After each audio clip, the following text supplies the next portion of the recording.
बलभद्र रथ rather नाम तालध्वज लंगड़ध्वज बा Haladhwaja.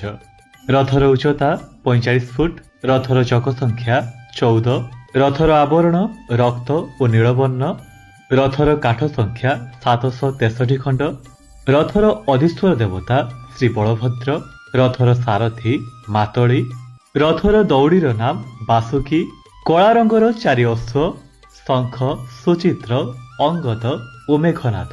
Rather द्वारपाल नंद और सुनंद। रथर शुकजुगल श्रद्धा और विश्वास। सुभद्रा रथ रथर नाम देवदलन दर्पदलन पद्मध्वज बा कमलध्वज। रथर उच्चता 44 फुट 6 इंच। काठ संख्या 593 खंड। रथर चक संख्या 12। रथर आवरण कृष्ण और लोहित।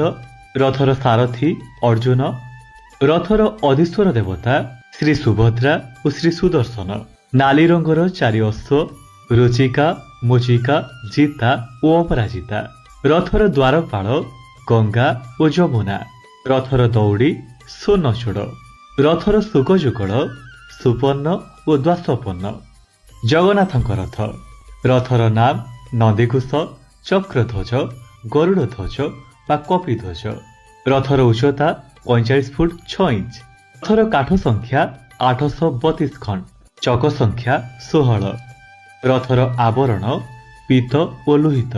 धला रंगर 4 अश्व शंख बड़ाहक श्वेत और हरिद्वास। रथर सारथी दारुक। रथाधीश्वर श्री जगन्नाथ और श्री मदन मोहन। रथर द्वारपाल जय और विजय। रथर दौड़ी शंखचूड़ा। रथर शुकजुगल जीव और परम।